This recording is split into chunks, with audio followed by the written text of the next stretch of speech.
জানাচ্ছি, আসসালামু আলাইকুম। স্মরণ করিয়ে দিতে চাই, আপনারা যদি ইসলামী রাজনীতি করেন, ইসলামী মূল্যবোধকে সামনে রেখে কথা বলেন, নিশ্চয়ই আপনারা জানেন আল্লাহ তাআলা মানুষকে ধন সম্পদ এবং ক্ষমতা দিয়ে এবং নিয়ে পরীক্ষা করে। গত 16 বছরে আমাদের কাছ থেকে আল্লাহ তাআলা নিয়েছেন, আমাদের ধৈর্যের পরীক্ষা নিয়েছেন। আমরা সেই পরীক্ষায় উত্তীর্ণ হয়েছি বলেই আমাদেরকে এই রহমতের জুলাই উপহার দিয়েছিলেন। যেই জুলাইয়ে আমরা বাংলাদেশের মানুষের উপরে চেপে থাকা দৈত্য দানবের মতো 16 বছরের ফাঁসিবাদকে পরাজিত করেছি। কিন্তু আমরা ওই যে আপনার হাদিসে আছে, বিপদ কেটে গেলে মানুষ উৎফুল্ল হয়, অহংকারী হয়।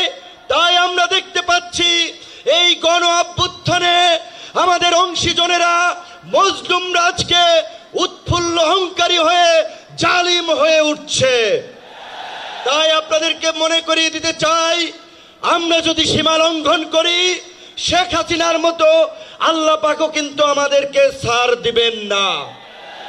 আজকে যেই ছাত্র জনতার সংগ্রামের মধ্য দিয়ে, যেই রক্ত এবং প্রাণের বিনিময়ে আমরা এই ঐতিহাসিক পরিবর্তন পেয়েছি, এই পরিবর্তনকে টেকসই করার জন্য আজকে বাংলাদেশের মানুষ যে শাসনতান্ত্রিক এবং সরকার ব্যবস্থার পরিবর্তনের আওয়াজ উঠিয়েছে, সরকারকে বলতে চাই, সেই শাসনতান্ত্রিক ব্যবস্থার মৌলিক পরিবর্তন না করে আপনারা নির্বাচনের দিকে হাঁটবেন না। নির্বাচনের আগে সমস্ত রাজনৈতিক দল যেন নির্বিঘ্নে প্রচারণা করতে পারে, নিরপেক্ষ একটি প্রশাসনিক এবং রাষ্ট্র ব্যবস্থা থাকে, সেই লেভেল প্লেইং ফিল্ড নিশ্চিত করতে হবে। 11 মাস ধরে স্থানীয় সরকারের কোনো জনপ্রতিনিধি নাই, মানুষের একটা চরম ভোগান্তি। তাই অনতিবিলম্বে স্থানীয় সরকার নির্বাচনের মধ্য দিয়ে জনগণের এই দুর্ভোগ লাঘব করেন। কি করে বলে, ভাই ডাকসুর চাবি কি আপনি নিয়ে গেছেন নাকি? ডাকসু তো আর খোলে নাই আপনার পরে। তো আমি বলতে চাই, ডাকসু সহ সকল ছাত্র সংসদ নির্বাচনের মধ্য দিয়ে ছাত্র রাজনীতিতে একটি গুণগত পরিবর্তনের ধারা এই সরকারকে শুরু করতে হবে।